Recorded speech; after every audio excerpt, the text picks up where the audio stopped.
दिया गया क्योंकि वो स्कूल जो शख्स बनवा रहा था उस शख्स का नाम है अब्दुल। कहा जा रहा अब्दुल प्रशासन और शासन की आंख की किरकिरी इसलिए बन गया क्योंकि अब्दुल ने अपने खुद के पैसे से स्कूल बनाने का फैसला किया और 20 लाख रुपए खर्च करके स्कूल की बिल्डिंग बना दी। मेरे भाई और बहनों, इस देश में शिक्षा का कोई काम नहीं है, क्या करोगे पढ़कर।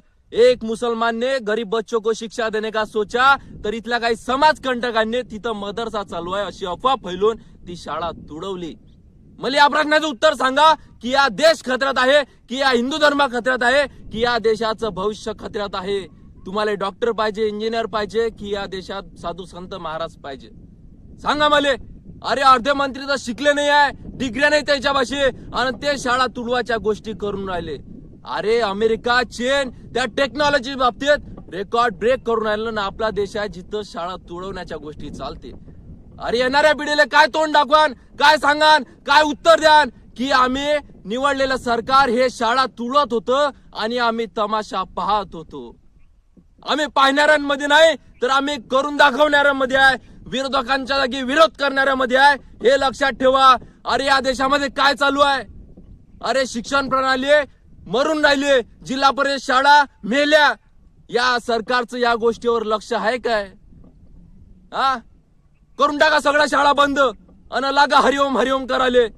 अरे आठवा तो काळ, त्या कोरोनाच्या काळामध्ये मंदिर मस्जिद बंद झाले होते आणि तेव्हा डॉक्टर आणि इंजिनियर कामी आले होते, हा पण लक्षात ठेवा आणि त्यावर निष्कर्ष काढा की शिक्षण महत्वाचं आहे की धार्मिक आस्थेले बळी पडणं।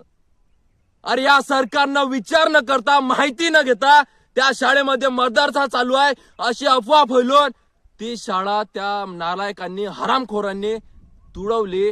अरे जे चांगलं काम करतात त्यांना प्रतिसाद द्या, त्यांना पाठबळ द्या।